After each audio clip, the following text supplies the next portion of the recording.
Hello, everyone. Welcome to the prophetic narrative with Teresa. I pray that you and your loved ones are walking in the favor of God and in the strength of the Lord. I have a prophetic word the Lord gave me a short while ago, and now it's the time for the release. The prophetic word, it's called Joeseph, the destruction of religion and tradition. Um, and we already went ahead and prayed before we began to record. So I'm just going to go ahead and get into this word. Your kingdom spouse will choose to shame, humiliation, and sacrifice for you the way Joseph did for Mary and the way Christ chose it for the church. He will love, cherish, and give himself for you the way God planned. The Christ child saw and understood Joseph's love for Mary because it resonated with his love for the church. God chose Joseph as the man for the job. He most likely gave up his reputation in society, maybe business deals, as he was a builder or a carpenter. He gave up his plans for Mary and himself to fulfill God's plans for his life. I would think he testified that God's plans for himself and Mary paled. I'm sorry, that his plans for himself and Mary paled in comparison for the ones God had for him. His heart was like the Father's, and he made sacrifices like no other. God made sure that his son was surrounded with the atmosphere that was conducive to his own DNA, love. This was both Mary's womb and Joseph's covering. God knew exactly who he chose. As a matter of fact, he created Joseph and Mary to be chosen. He will endure the consequences, your kingdom spouse will endure the consequences of ridicule and persecution that will come with the union and the revelation of love on this side of life. God gave Joseph and Mary an extraordinary love for each other. It was as extraordinary as a virgin being pregnant with a son and a holy angel showing up in a dream to reveal that the virgin was pregnant with the only begotten Son of the Father. They shared the same love between Christ and the church, so it could not be exhausted. It was the very weapon God gave them to guarantee the victory concerning their mission. Joseph needed God's total approval. No matter how strong what his love was for Mary, God wanted nothing to get in the way of him. I'm sorry. God wanted nothing to get in the way, in the way in between him, Joseph, and himself.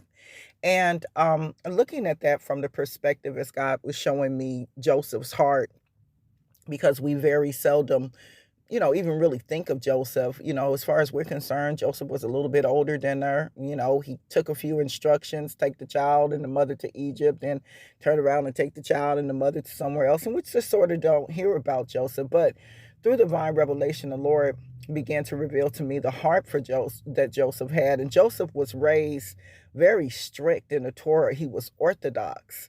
Um, However, the love that he had for Mary was very great. And that love was already there because it was what was needed in order to get through to survive the mission, in order to keep them connected and as one.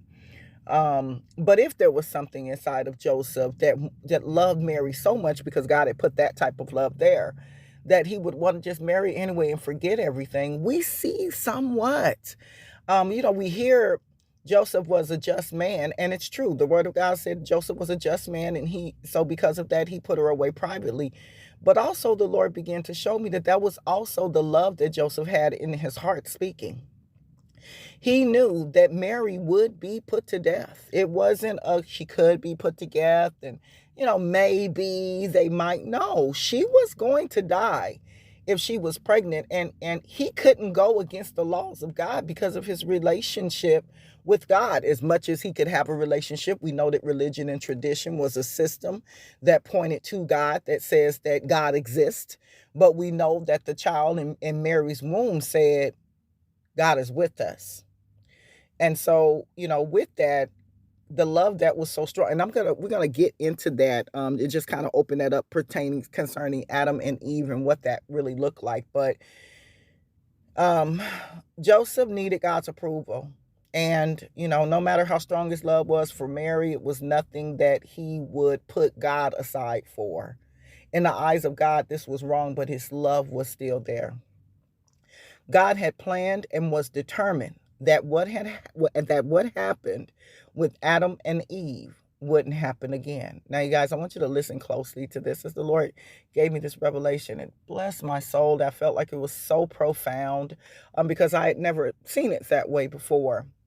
The Lord said, a man loves his rib like Christ loved the church. We're not talking about soul mates, because your soul at any point in time is where your soul is, right? We know that the word of God at 1st and 2nd Peter says that our souls are purified by obeying the truth. So if we're not obeying the truth by the Spirit, then our souls are polluted. So again, what is a soulmate? We're talking about a rib. We're talking about what God has done since before the foundations of the world and in creation, not something that we stumble upon on the earth, and because of some type of frequency, we feel an attraction, and sometimes like to do life with that attraction. That is not to be done amongst those who are the redeemed. So God had a plan, and he was determined that what happened with Adam and Eve wouldn't happen again. A man loves his rib like Christ loves the church, and he couldn't risk that love being used by Satan to overthrow humanity again, like he did in the garden. Right?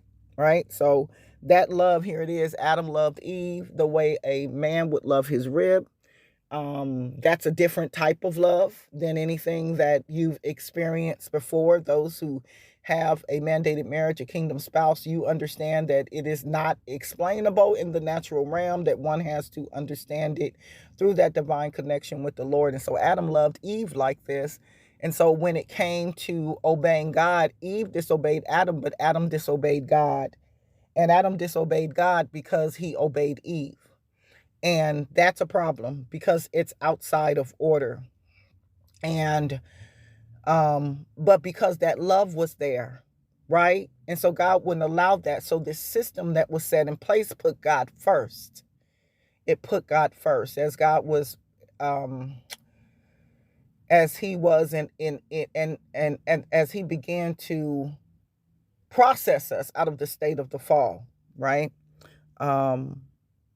He put this system in place, the system of religion and tradition, to point to God, to say, hey, God exists. But then God was doing a new thing.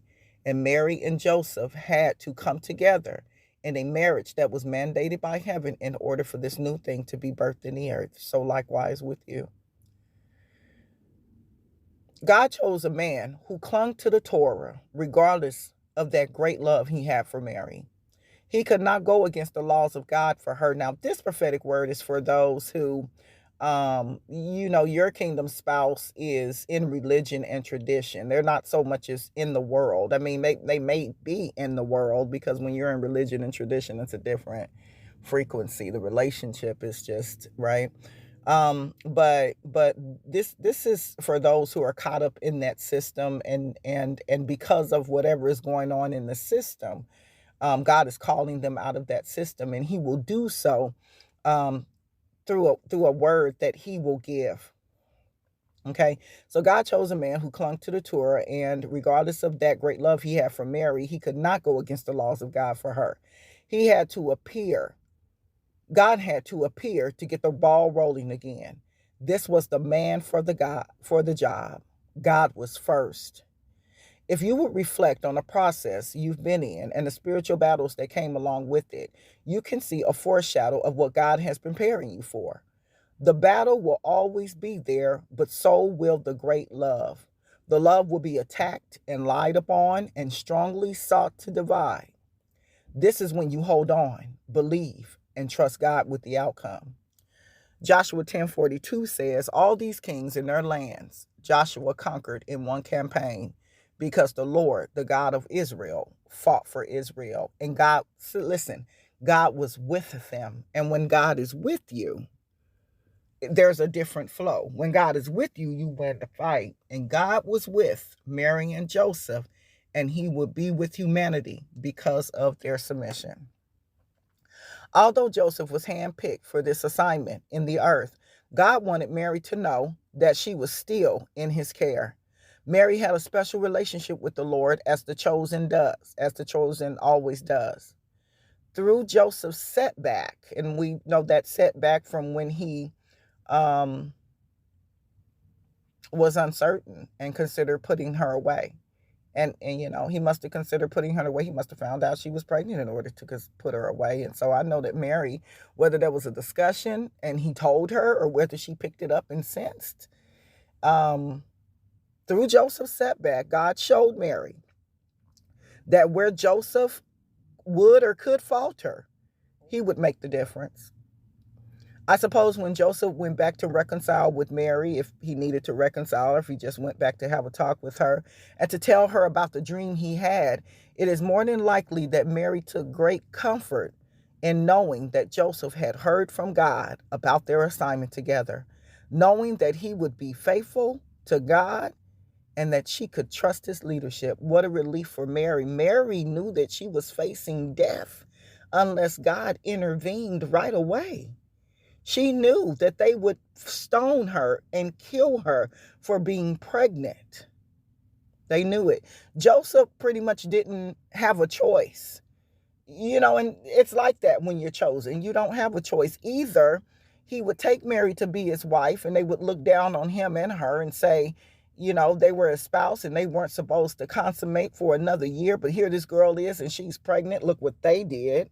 And they'd probably just drag them, and take him through the mud. Or he could walk away from her and try to preserve himself, but still may have to see her die. So he decided to do this quietly, but it didn't mean that it would stay quiet. So Joseph didn't have this perplexed Joseph. It said that the angel of the Lord showed up and told Joseph, "Don't be afraid." Joseph was full of fear. So he was afraid to take Mary as his wife. He was afraid not to take Mary as his wife. He thought to put her, what can I do? Put her away privately. He's trying to come up with something. But God. It is possible that Joseph had to lose everything as he was being called to fulfill his destiny. Certainly, like Paul, he counted his reputation, religious education, and everything before that nothing to be compared to the excellency that is in the knowledge of Christ. Philippians 3:8 says, "What is more, I consider everything a loss because of the surpassing worth of knowledge, Jesus Christ my Lord, for whose sake I have lost everything. I consider them garbage, that I may obtain Christ." What you and your kingdom spouse is bringing forth will astound the world. You have been interceding, uprooting the fruit of you have been interceding and uprooting the fruit of religion and tradition. Religion and tradition was designed to say that God exists. The birth of Christ, the prophetic move of God, says that God is with us. Moses represented religion and tradition, and Joshua represented the prophetic move of God that says God is with us. You cannot possess the land without the prophetic. You and your prophetic Joseph have been chosen by God to manifest the next move of God in this end time harvest season. I'm sorry. I don't want to go back over and say that again. I don't know why that is doubled there.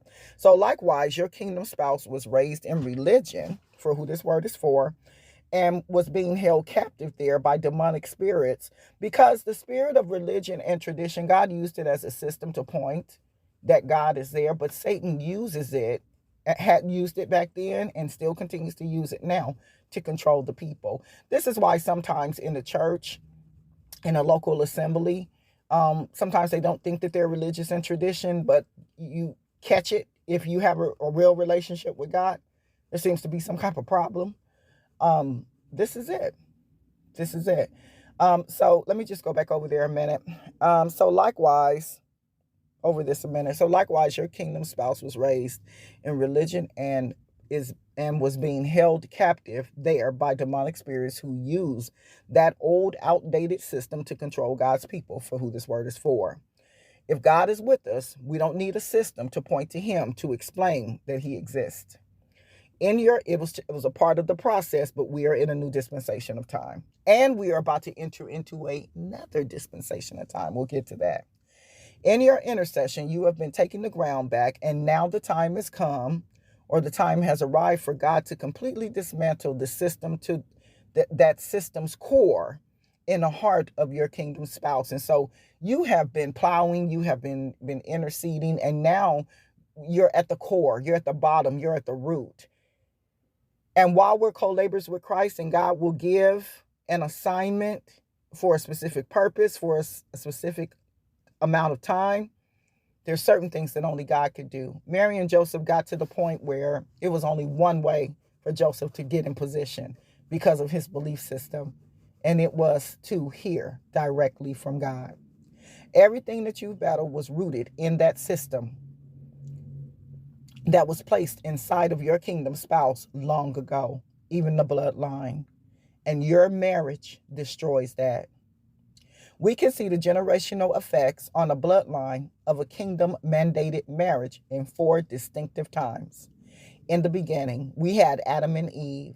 Of course, the marriage was mandated by heaven. God took a rib from Adam and created Eve. He didn't take several ribs and say, pick one.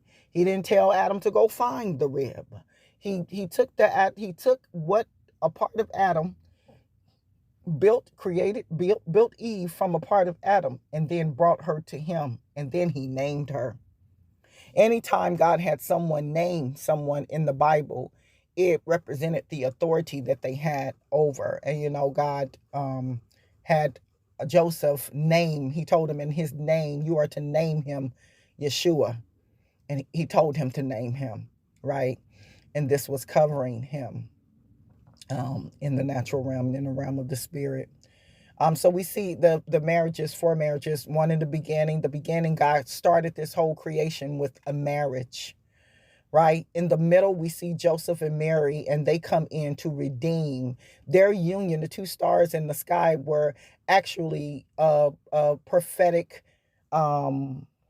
picture of Mary and Joseph coming together. And then that one bright star is what they bring forth in their union, and that is the Christ child in the earth. And so mandated marriages are a big deal. Some marriages are ordained for a certain purpose. Some people say, well, this is my kingdom spouse, my kingdom marriage, or my ordained marriage. And sometimes God released an order for a certain timeline. And I know that we like to say God hates divorce, but we must put everything in context, because we just must put everything in context. Let's let the Lord minister you concerning that. So then here we are in the end, and in the end, we have your mandated marriage. And that mandated marriage is going to bring forth the move of God in the earth that is meet for the end time. It is supernatural. It is going to bring forth what is supernatural, just like Christ. It is going to bring forth miracle signs and wonders. That is the third marriage. So in the beginning, Adam and Eve. In the middle, Joseph and Mary, as far as redemption. And in the end, it is your mandated marriage that is going to be, that is going to give clear passage to his arrival. And then we see the final wedding the Lord began to speak to me concerning, was the wedding of the marriage supper of the Lamb of God, when he marries us for eternity. When we are joined together for eternity, what a ceremony. And so you have been trained in the prophetic to be able to take down the spirits of religion and tradition. Consider David and the giant. God allowed David to practice slaying the giant and the bear. He allowed David to practice slaying the giant with the lion and the bear. The same way, and he was in the field as he did it. And so, we must understand that that God has already trained you for what you are called to do. If you look back, now that you're in another place, you will see that you are becoming skilled by the hand of the Lord. So with that being said, you must put your emotions aside for the sake of the mission. The same battle it took to get here is the same battle it will take to sustain the reality. The only thing is that you are trained. The abundance of love that you feel will be there too. Religion and tradition says that God exists, But the prophetic says that God is alive, God is active, and God is with us. Until next time.